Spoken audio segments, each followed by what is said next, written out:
madre me dijo, ya me lo había dicho tu hermano, que estábamos viviendo una situación muy complicada, que teníamos que ayudarte, pero hay que hablar con tu papá. Mi mamá le dijo, oye, pues el matrimonio de Elena está complicado, es necesario que se separe. Y él casi se muere del coraje y dice, ¿qué te pasa? Le dijo, una hija de Ramón de la Rocha y Rocha no va a estar divorciada. ¿Qué va a decir la gente? Eso no es una costumbre de la familia. Hablando se entiende la gente. No estoy de acuerdo. Y mi mamá le dijo, bueno, entonces a ti se está preocupando lo que diga la gente. ¿Qué quieres? ¿Ver a tu hija divorciada o verla 3 metros bajo tierra? El miedo paraliza y el temor a ser señalados por la sociedad muchas veces no nos permite tomar decisiones de vida a tiempo. Tal como nos cuenta Elena en su historia, donde describe cómo los paradigmas culturales terminaron atrapándola en una vida de violencia intrafamiliar.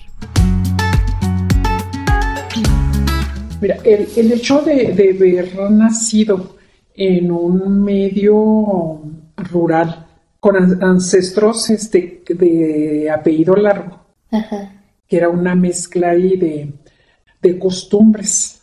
Mi mamá fue muy criticada siempre porque mi papá era el del apellido largo. Entonces él dijo, no, primero el hijo primogénito, varón, es el que va a estudiar. Y mi mamá, ella fue criada por maestras, por personas muy involucradas en la cultura. Y ella tenía otra visión. Mi mamá veía que había otro horizonte para las mujeres y que podíamos estudiar. Y cuando mandan a mi hermano mayor a estudiar, mi mamá dijo, ¿y mis hijas también? Mi papá le dijo que no. Entonces mi abuelo, el papá de mi papá, opinaba igual que mi mamá. Ellos se alían, mi mamá y su suegro, y piden informes en una escuela de monjas, en un internado, y deciden mandarnos a un internado de monjas, porque donde vivíamos nada más había hasta 3º de primaria. Era una escuela unitaria, casi alfabetización nada más. Entonces pues ya fuimos al internado de monjas católicas y aprendimos muchas cosas. Reforzaron ciertas costumbres, qué es pecado, qué es malo, qué no es malo, así como esas que te habían ya taladrado en la cabecita. Pero también el primer año que llegamos, mi papá estaba muy bien económicamente. Y él fue y les presumió y les dijo, lo que se les ofrezca y tengo mucho dinero. Y las monjitas ni tardan ni perezosas. A los 2 meses se fueron a llevarnos donde vivíamos con una troca carguera. Aquí venimos, señor de la Rocha, por su ofrecimiento. Necesitamos madera para los closets, para pisos, para la área de planchado. Bueno, cargaron su troca de madera. Y eso fue en diciembre, pero de septiembre a diciembre ya estábamos aprendiendo a tejer, a bordar, y las niñas que no tenían con qué comprar su materia prima, la tela, el estambre, agujas, ellas les proporcionaban todo el material, pero cuando terminaban la obra quedaban las religiosas. Y me dio mucha tristeza de que muchas de esas cosas que habían tejido las niñas muy humildes, las niñas tarahumaras, fueron y se las regalaron a mis papás. Se las llevaron de regalo, de agradecimiento. A mis hermanos, a todos les llevaron un regalito. Y que era producto del trabajo de las niñas de escasos recursos. Y después de la comida, una de las monjitas me hacía señas y me llevaba a la despensa y me regalaba un pedacito de galleta. A las demás niñas no. Y el siguiente año que regresamos, ya mi papá traía problemas económicos. Pasamos de ser las niñas protegidas, la niña inteligente, a ser la niña rebelde. Era líder negativa para las monjas. Ya mi papá no tuvo dinero, entonces ya vinieron castigos, restricciones, o sea... Ya no había tarjeta. Ya no había tarjeta. Pero entonces ahí en el internado, como que todo lo que era malo, pues se me taladró así como que quedara ahí bien remachado dentro de mi cerebro. Ya posteriormente, que también con apoyo de mi mamá, me fui a la capital a estudiar, a trabajar y a estudiar. ¿Cuántos años tenía? Tenía 18. pero ya había trabajado 3 años dando clases, alfabetizando a niños y me pagaba una empresa maderera. Entonces ahí tenía un pretendiente y él ya se quería casar. Y mi mamá me daba psicología inversa. Es una persona súper inteligente y astuta y de poquitas palabras. Y ya se había casado mi hermana más chica. Y luego todo el mundo me decía, no, chiva brincada, chiva quedada, ya te vas a quedar a vestir santos. Y sí me calaba, pero mi mamá decía, pues qué bueno que te vas a casar con este muchacho. Ya ves que él usa mucho el caballo y tu suegra debe de dar la mula. Cuando él llegue a caballo, tú le tienes que ir desencillar el caballo, darle agua, porque nosotros nos vamos a ir a la capital con tu hermano mayor. Ya nos vamos a ir a vivir allá. Y pues vamos a tener donde llegar, te vamos a ir a visitar aquí al rancho. Y dije, pura nada, que me voy primero. O sea, mi mamá en lugar de decirme, no te cases, no hagas esto, ella me decía, hazlo. A mí me sorprenden muchas estrategias que ella ha utilizado como para orientarnos. Ajá. Estando aquí, hice la secundaria abierta, hice la prepa nocturna, y ya trabajaba y ya entré a la universidad. Y ahí en la universidad, según yo me enamoré, lo conocí en las escaleras, ahí en la cotidianidad del día, el ir y venir, muy madrugador, muy puntual. A mí se me pareció una persona muy pulcra, así muy centrado, no tenía muchos amigos. La deslumbró. Me deslumbró. Y luego ya empezó un estira y afloja con la religión. Ellos eran cristianos. Iba yo al culto los domingos, los acompañaba de vez en cuando. Pero me sentía muy agredida con el sermón, con todo lo que se decía dentro de la iglesia. Ajá. Se dirigía mucho, siempre con mofa. Ay, como dicen los católicos. Pues claro, como a fragmentar. Sí, que no sentía que todas las pedradas iban en contra mí. Y me sentí incómoda. Pero la primera vez que fui a la iglesia cristiana, lo festejaron ellos y me iban a comer a un restaurante. Qué padre, ¿cómo te sentiste? Pues incómoda. Y pasa el tiempo, terminó mi carrera, me voy a trabajar fuera y la relación siguió. A distancia. Un poco a distancia, cada semana nos veíamos, porque iba él o venía yo. A la capital. Sí.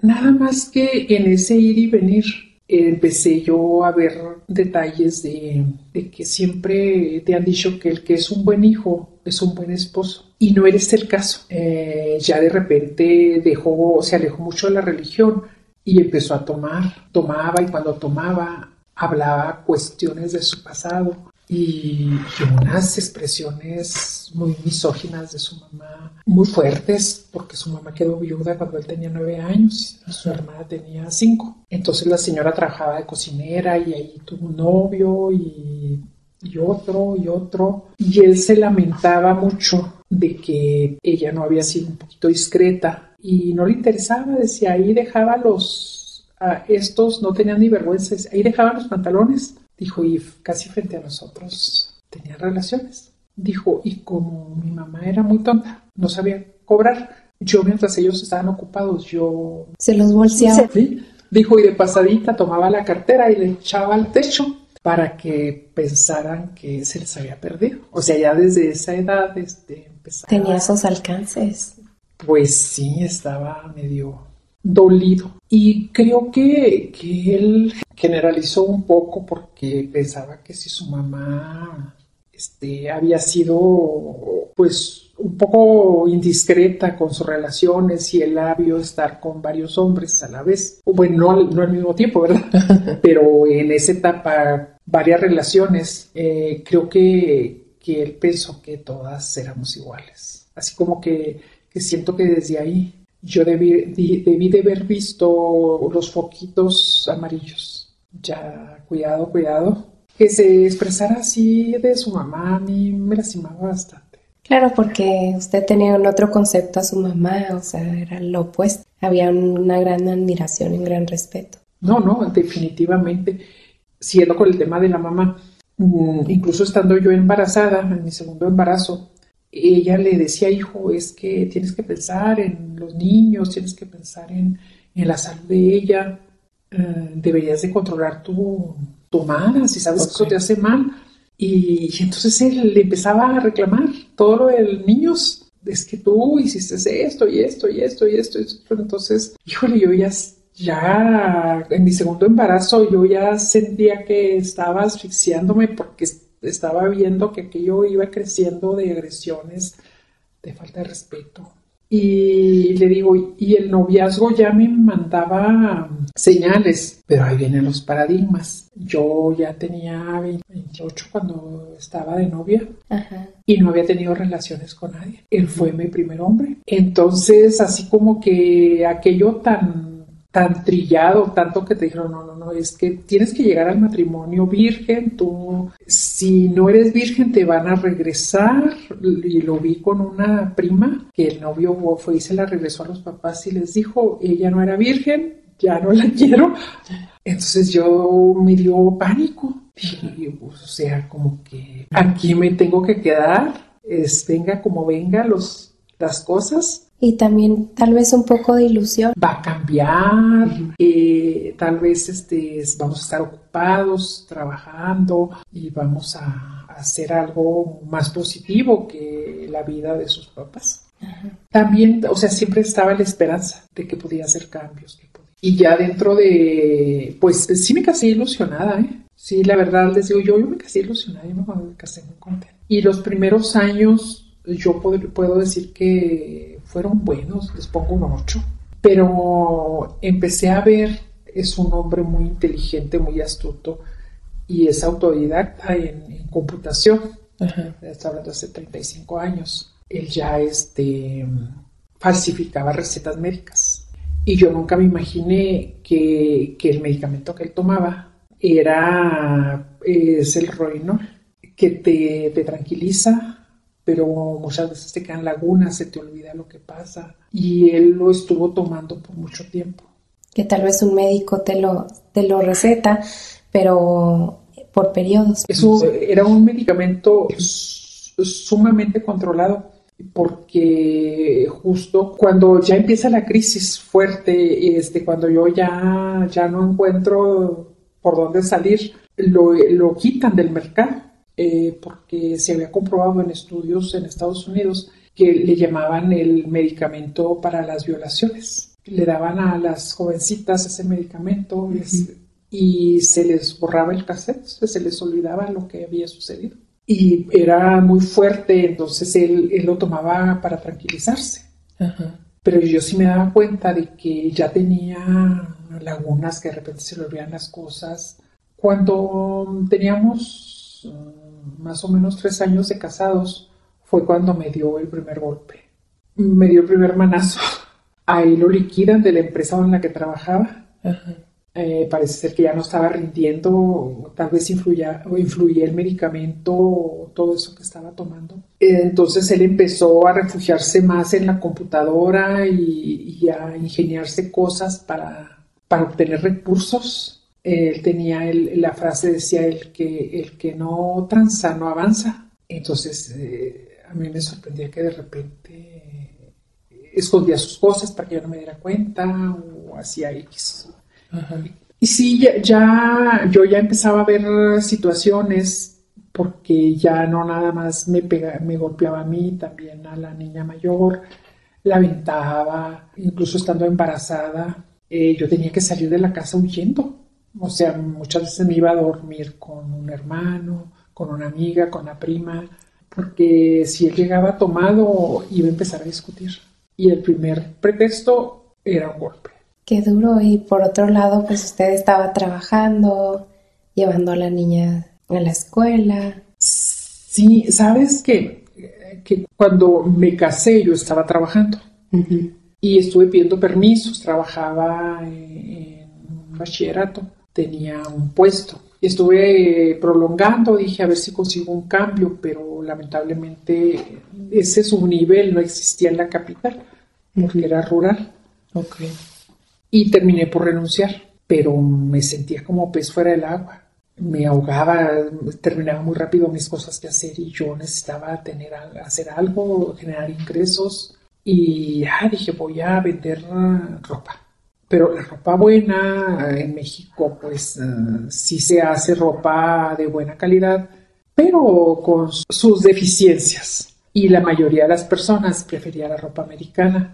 Y a mediados de los años 80, finales de los años 80, la fluctuación del dólar frente al peso pues era enorme. Había, con las devaluaciones y todo eso, dije yo, bueno, ¿y luego qué voy a hacer? Voy a depender del cambio.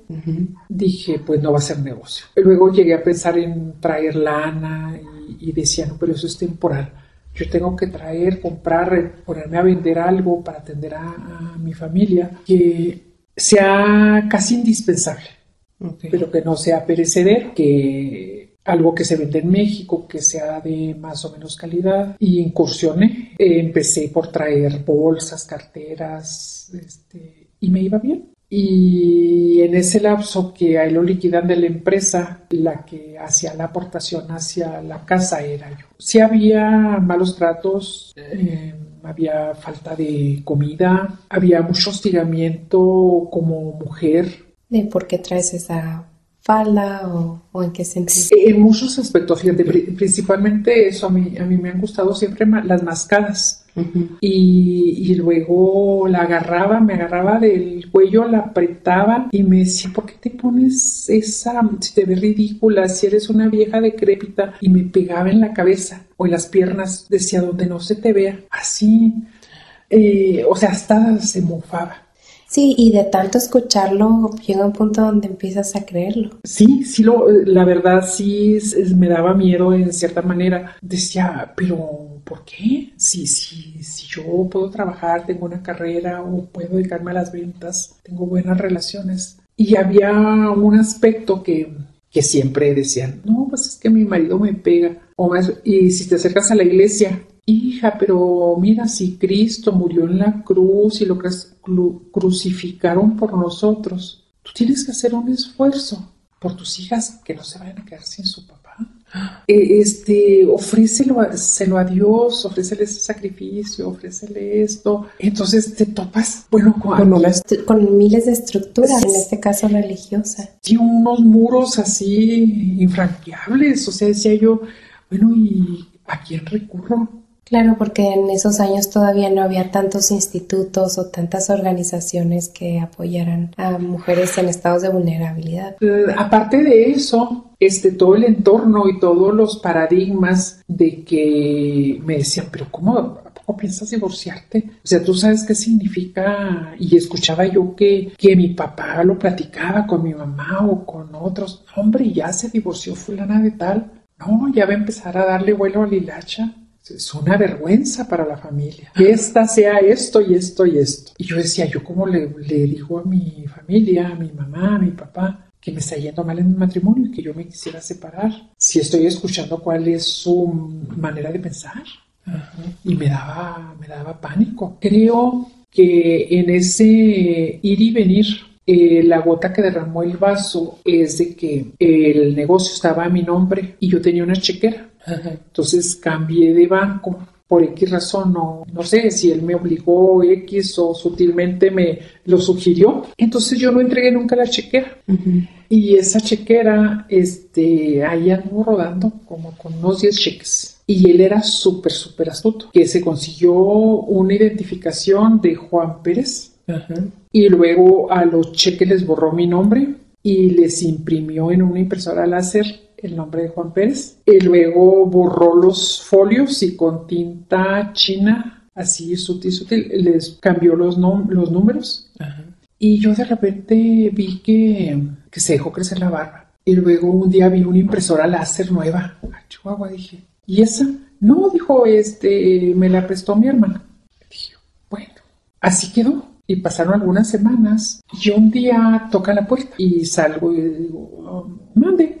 Oiga, la señora Elena de la Rocha, a la orden. Oiga, usted tenía una cuenta en el Banco Internacional. ¿Tiene una cuenta? Sí, efectivamente. Era Vital o no sé qué. Y me pregunté su chequera y luego la saqué. Me dice, no es es el banco. O sea, eran unos agentes investigadores de la Procuraduría. Pero Ni siquiera leyeron qué banco era. Ellos me dijeron del Banco Internacional. Ajá. Y era del Banco Nacional de Comercio Interior. Ajá. Entonces me dicen, no, mire, es este banco. Yo dije, no, pues ese, sí, yo tenía una cuenta ahí. Pero cuando entro yo por la chequera, veo que mi marido está amarillo, temblando, casi verde, quitándose la barba en el baño. Y dije, ¡ay! ¿Qué pasó aquí? Y luego ya salí, ya con más a la defensiva con los agentes. Ajá. Y me dicen, oiga, ¿cómo viste su marido? No, pues vaquero, pues de acá como la gente del norte. Ajá. Pero era todo lo contrario, o sea, yo estaba tratando de decir blanco porque era negro, Ajá. porque él se vestía de vestir. Ajá.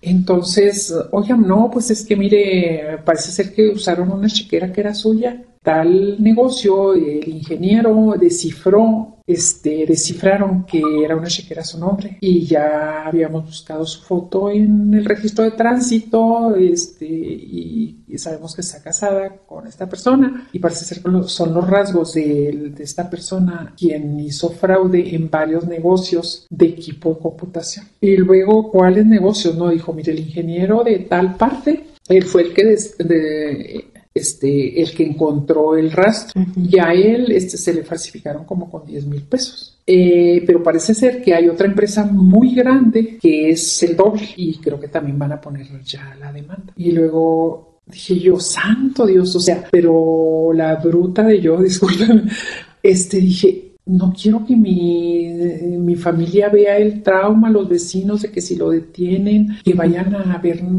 que se lo llevaron. Ajá. ¿Qué hago? Y él así temblando, ándale, por favor, ve a ver, negocia, ¿qué crees que sí, que hijo? No, dije, bueno, es que yo necesitaba esa impresora, yo necesitaba esto, yo necesitaba el otro, o sea, pero no, si lo hubiera hecho para un medicamento de los de la familia, para otro tipo de situaciones, bueno, hubiera dicho yo, híjole, pues pobre, ¿no? Ajá. Pero era para comprar equipo y comprar cosas que no eran necesarias, no eran indispensables. Uh-huh. Pero él quería tener una supercomputadora, una impresora, 20,000 cosas, pero se estaba olvidando totalmente de la familia. Entonces yo voy con esa persona y le digo, oiga, fueron los oficiales, me dicen que que hubo un fraude, parece que son una chequera mía, pues yo vengo a ver, pues cómo le puedo pagar. Le dije, porque mire, tengo una cámara fotográfica, tengo una cámara de video, tengo un aire acondicionado nuevo. Bueno, les ofrecía equivalencias. Ajá. Y ese ingeniero me dice, oiga, ¿quién es? Jacinto de la Rocha. Dije, es mi hermano menor. Oiga, pues, parece ser que esta persona que vino a comprar el equipo, uh-huh, dijo que era para esa persona, que lo había mandado. Entonces dije yo, es mi hermano menor. Entonces busco a mi hermano y le digo, oye, ¿qué pasó? ¿De qué? Oye, es que pasó esto y esto otro. Dijo, ¿sabes qué? Necesitas aprovechar esa circunstancia. Te voy a pagar el abogado para que te divorcies. ¿Y él había visto previamente situaciones o por qué de buenas a primeras así dijo que te divorcies? No, es que él ya me había visto golpeada y yo ya había platicado con él. Okay. Entonces él me dice, tienes que romper lazos con él. Me dijo, te voy a apoyar, pero tienes que romper lazos con él. Y yo me quedé indecisa y dije, ay, no, pues es que no sé. Pudiera meterse muchos juicios de valor, ¿no? Y la gente va a opinar y todo eso, pero es que era muy grande la carga moral. Pero también yo estaba sintiendo de que estaba arrastrando en sus fechorías ya a mi familia cercana. Uh-huh. Y que mis familias que estaban viendo el problema veían lo que yo no quería ver.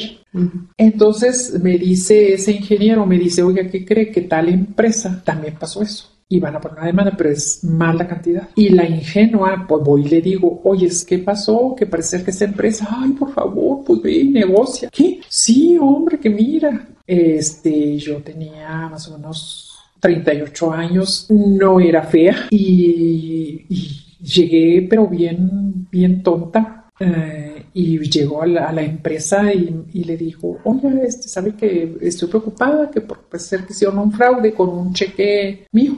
Pásale con la contadora. Y pasó al departamento de contabilidad y me dice, no, déjeme pasarla con el señor don no sé qué. Ajá. Un hombre de mucho abolengo. Ajá. Entonces me pasan al despacho de ese señor y era una oficina negra con adornos egipcios y él en su escritorio así de mármol y todo aquello y teníamos taburetes. Uh-huh. Entonces yo le digo, oiga, pues es que pasó esto y esto y esto otro. Y yo sentadita en un taburete, el señor se levanta y me dice, ¿sabes qué? Admiro tus deseos de negociar una situación así, pero estoy viendo que tú quieres evitar un mal rato para tu familia. Te entiendo, dijo. Hay muchas maneras de solucionar. Dijo, tu familia no debe de pasar por esa situación. Uh-huh. Y cuando me doy cuenta, ese señor estaba excitado y se restregó en mi hombro. Y en ese momento, así sentí que me echaron el agua helada y me salí. Me subí al carro y me puse a llorar. Lloré. Y cuando terminé de llorar, así como que me había caído un balde de agua helada con hielos, más que helada con hielos. Ay, yo dije, ¿qué estoy haciendo? Por solapar a mi marido.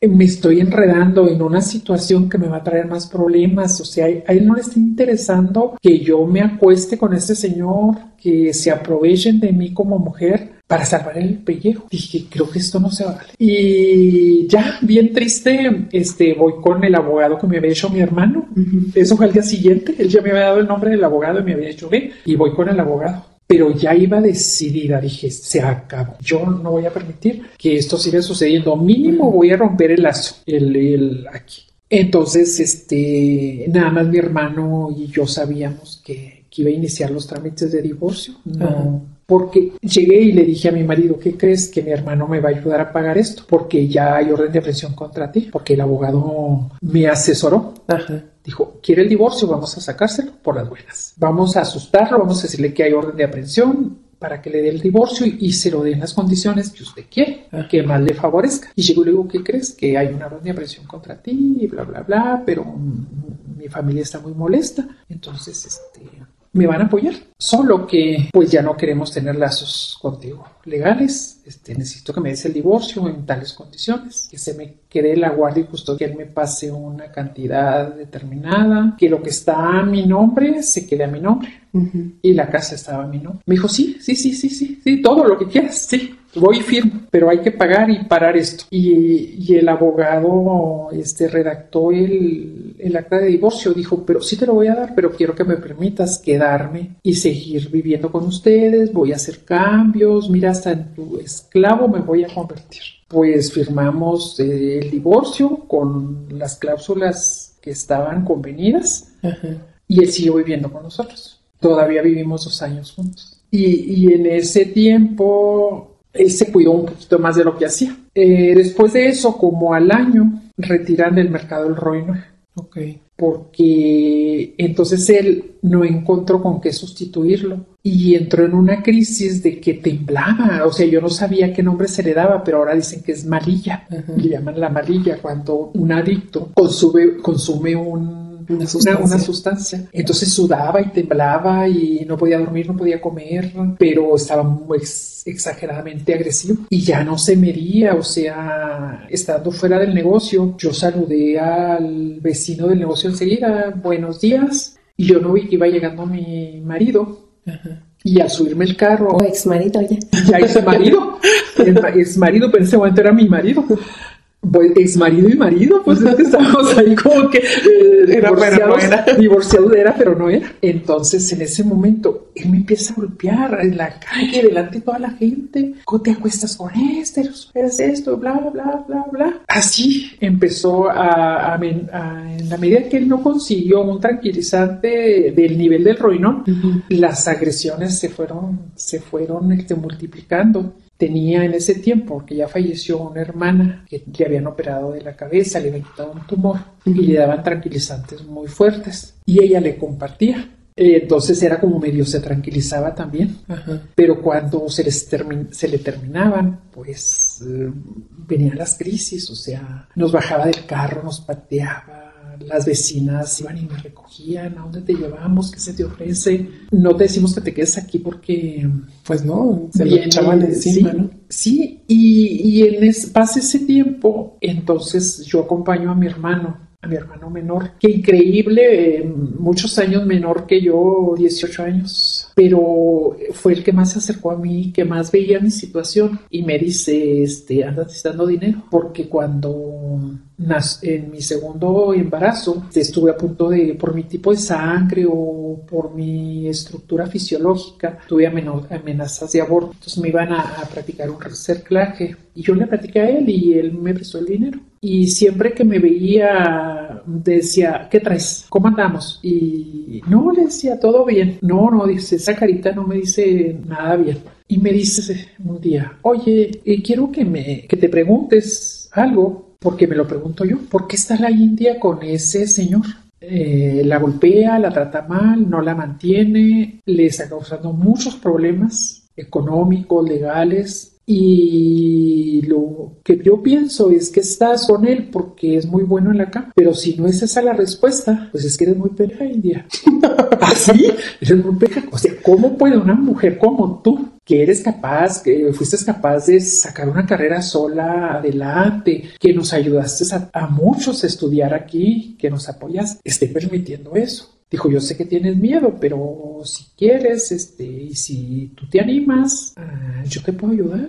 Dime, ¿en qué te puedo ayudar? Y le dije, no, pues es que mi primer problema es cómo voy a convencer a mis papás. No, dijo, no te preocupes, yo me voy a encargar. Voy a hablar con mi mamá y platicando con mi mamá, probablemente ella, tú sabes que es muy inteligente y va a saber manejarlo con mi papá. Dime qué más necesitas. No me atreví a decirle que ya yo le había pedido a mi ex marido, pues que se fuera de la casa, pero él no quería. Llegó un día al DIF estatal, tenía clientas, yo ahí les vendía carteras y bolsas de piel y me dice la procuradora, pásale, y luego me dice, ¿qué te pasa? Me dijo, ¿estás bien? Y cierro la puerta y me suelto a llorar. Dice, ¿qué tienes? Y no pude hablar, sino que lo que hice fue subirme el pantalón y enseñarle las piernas y la cabeza así las bolas y llena de moretones todo el cuerpo. Y me dijo, eso es grave. Dijo, pero sabes que la secretaria es prima de tu marido, no podemos hablar aquí. Dijo, esta es mi dirección, te espero en la tarde en mi casa. Y fui en la tarde a su casa, fingí que llevaba bolsas y que iba a vender no sé cuánto y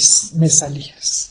Y ya le platiqué lo que me había pasado y lo que me estaba pasando. Le decía, es que aparte me tiene amenazada de que si lo dejo va a matar a mi mamá. Y yo no sé a quién decírselo, no me atrevo a decírselo a mi familia porque no se lo van a perdonar.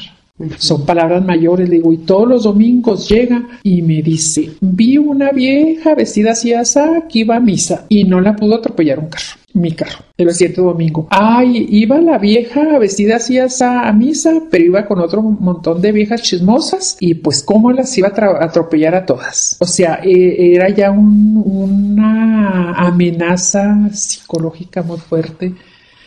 Y yo decía, por mi culpa van a matar a mi mamá, ¿a quién se lo digo? ¿Qué hago? O sea, yo ya me sentía ahogada así, a pesar de que estaba divorciada, sentía que me tenía aplastada.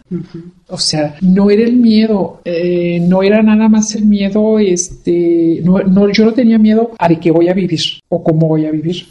Para mí el miedo era de que le fuera a hacer algo a mi mamá, que yo lo fuera a llevar en mi conciencia. Entonces yo decía, creo que mi única salida es morirme, pero ¿cómo dejar a mi familia, a mis niños? Pues me gustaría morirme junto con ellos. Y es aquí donde uno entiende, ¿no? O sea, cuántas mujeres hay que no sabemos que están viviendo en sus casas y toman esa decisión, ¿no? Sí, incluso yo llegué a ver el lugar, decía, justo aquí me voy en el carro con todos mis niños. O sea, hasta encontré el lugar en el que yo me podía salir de esta situación. Pero siempre las palabras de mi hermano sonaban y sonaban en mi cerebro y decía, creo que hay una salida. Y cuando la procuradora del DIF, yo le cuento lo que pasa y cómo está el panorama, me dijo, es muy delicado y legalmente te podríamos quitar a los niños. Pues sí. Dijo, pero tenemos que formar una estrategia que él no sepa que tú denunciaste. Ah, bueno. Entonces,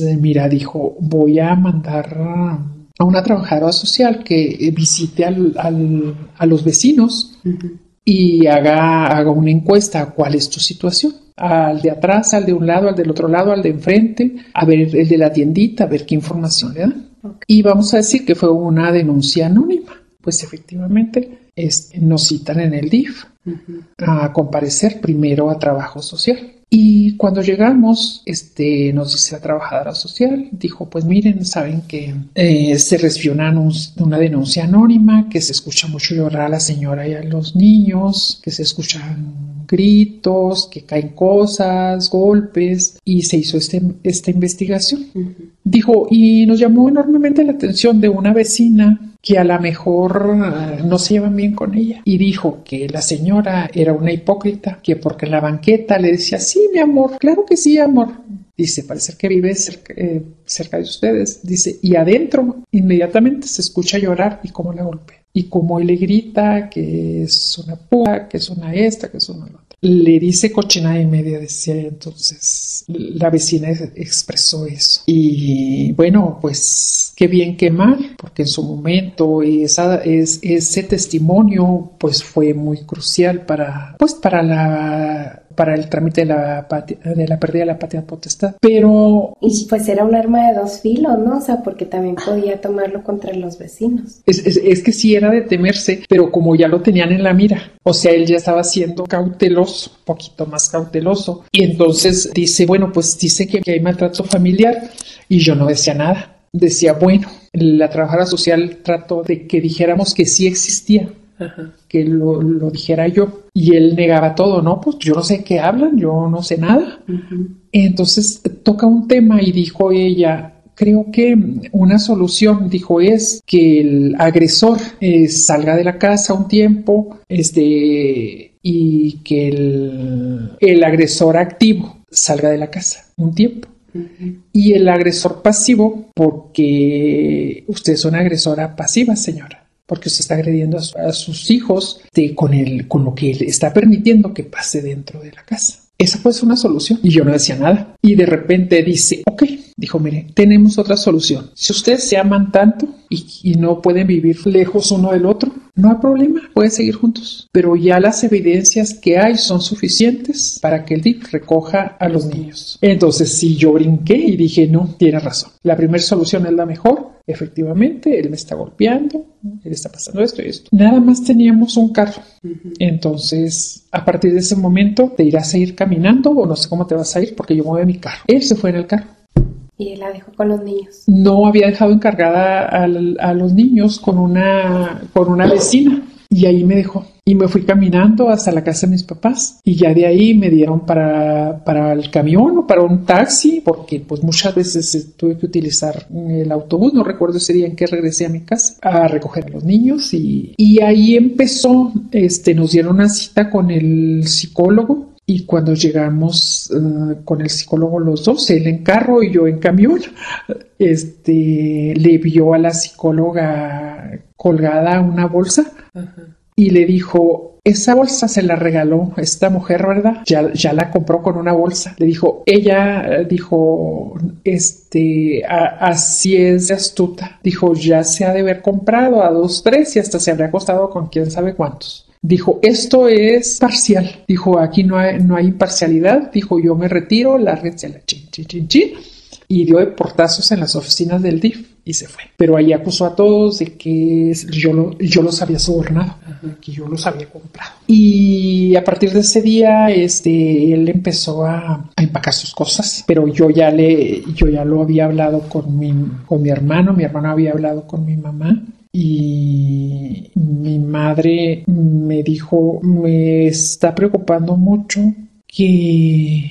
Me preocupan mucho los que no hablan. Todos tus hermanos y tus hermanas vienen aquí y hablan y se quejan. Y yo ya sé por dónde anda el agua y pues los oriento. Dijo, pero tú no hablas nada, no dices nada. ¿Qué está pasando? A mí no me engañas. Y híjole, pues se me salieron las lágrimas y le dije, no, pues pasa esto y esto y esto otro. No, dijo, yo ya lo sabía, dijo, ya me lo había dicho tu hermano, que estabas viviendo una situación muy complicada, que teníamos que ayudarte. Pero hay que hablar con tu papá. Y cuando hablamos con mi papá, le dijimos, mi mamá le dijo, oyes, pues, el matrimonio de Elena está complicado, es necesario que se separe. Y él casi se muere del coraje y dice, ¿qué te pasa? Le dijo, una hija de Ramón de la Rocha y Rocha no va a estar divorciada. Dijo, ¿qué va a decir la gente? Eso no es una costumbre de la familia. Hablando se entiende la gente. No estoy de acuerdo.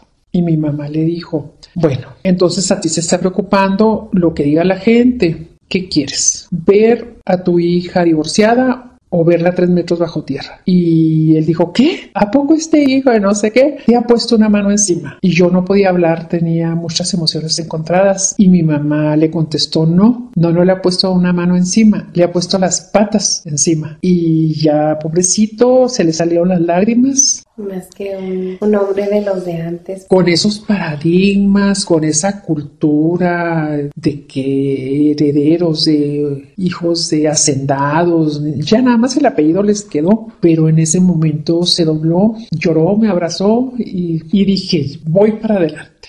Claro, es que cuando uno tiene el respaldo de la familia es todo, ¿no? Fíjate que tienes mucha razón. Y hay veces que quien piensas tú que te puede dar el respaldo no te lo da. Uh-huh. Yo jamás hubiera imaginado que mi hermano menor, una cabeza hueca, hubiera estado siempre pendiente de mí. ¿Y qué te pasa, India? ¿Y qué hago por ti? ¿Y cómo te ayuda? Y él me pedía consejos también de su negocio, de la madera, problemas con el banco. Increíble, pero nos salíamos.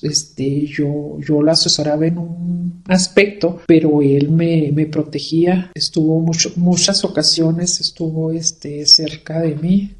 En una ocasión, ya que nos separamos, él empezó a sacar sus cosas de la casa estaba hipotecada, se había reestructurado la hipoteca, pero no se le había pagado nada de capital, puros intereses, entonces se debía mucho dinero. Y él empezó a sacar sus cosas de valor, la tele, la computadora, la herramienta, todo, su impresora, por supuesto. Y el niño mayor me decía, ay, mami, mi papá se está llevando todo el valor. Le decía yo, ¿cuál de valor? Le dije, pues si lo que más vale son ustedes, déjalo que se lleve todo lo que quiera. ¿Cuál es el problema?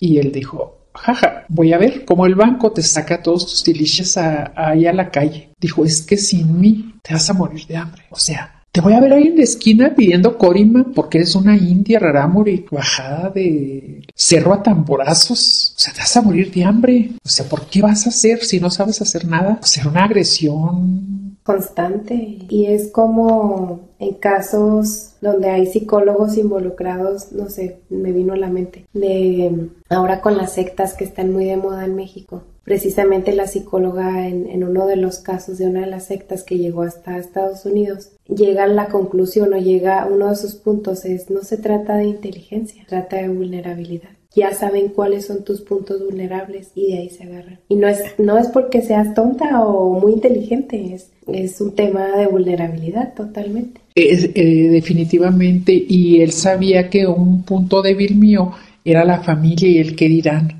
Y por eso creo que se excedió, porque me había amenazado con matar a mi mamá y yo me había quedado callada y él no había visto una reacción en mi entorno con mis hermanos. Él sabía que yo no había dicho nada y decía, esta tiene miedo.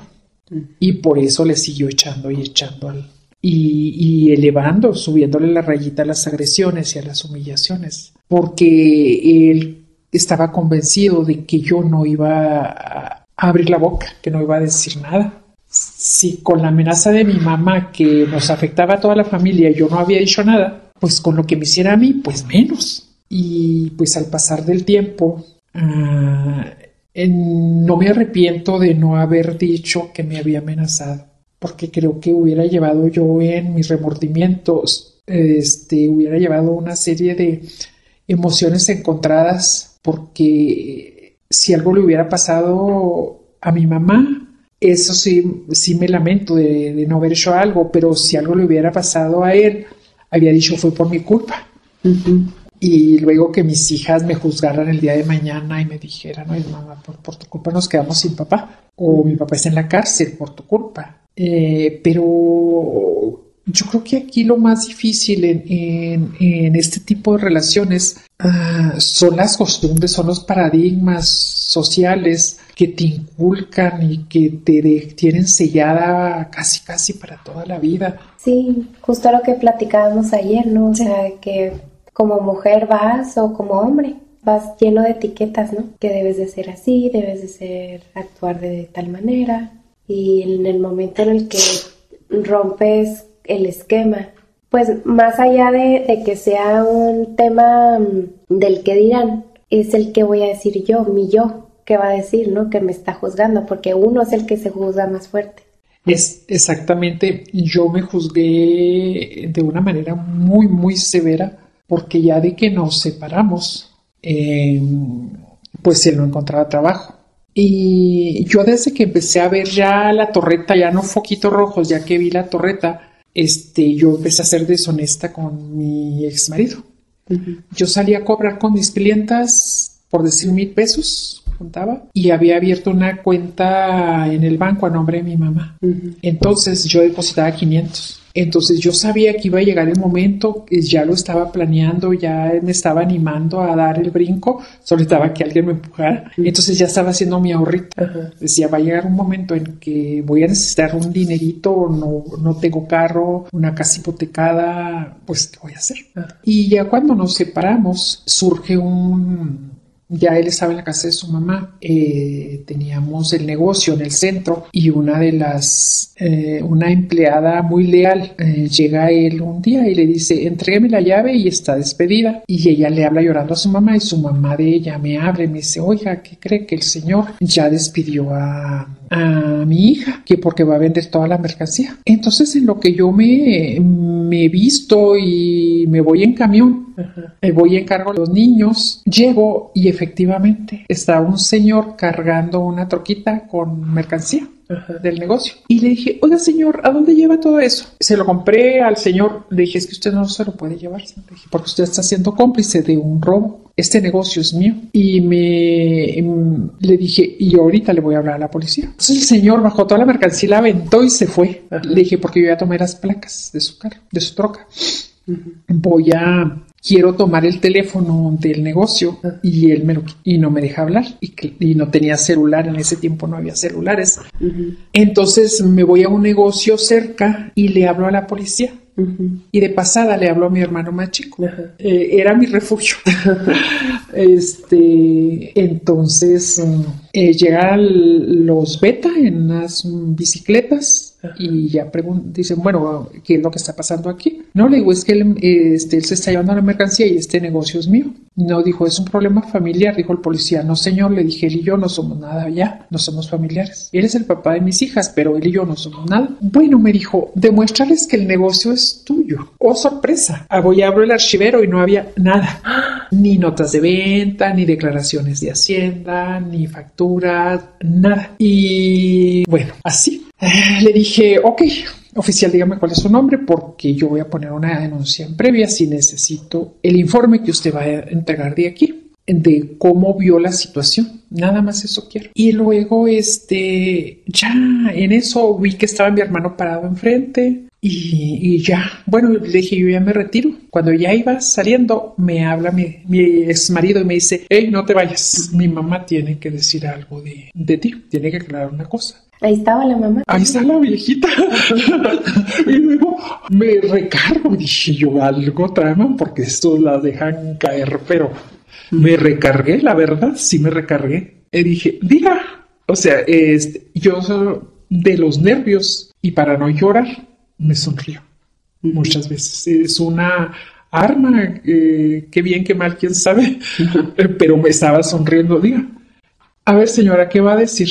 No, pues quiero decir que la señora me corrió del negocio. Nada más, señora. Eso. Ah, bueno. Señora, le dije, mire, la volvería a correr, señora. Porque usted nada más está viniendo, señora, a llevarse cosas. Eso es todo. ¿Me puedo retirar? Y luego dice, no, es que eso es una falta de respeto a una anciana. Grita mi exmarido. Y estaba mi hermano muerto en la risa allá afuera. Y luego le digo yo, ¿por qué? Señora, Le digo yo, bueno, ¿y qué a ti no te da vergüenza? Toda la vida te solapé, te escondiste atrás de mis faldas y yo te protegí para que no fueras a la cárcel. Y ahora no te da vergüenza estarte arropando con las faldas de una anciana. ¿Sabes qué? Me da lástima. Con permiso, y me salí. Estaba mi hermano, risa y risa y risa, y luego me subo a la troca y me suelto llorando. Le dije, ¿traes pistola? Te invito a escuchar la segunda parte de la historia de Elena en el siguiente episodio del podcast Voz y Poder.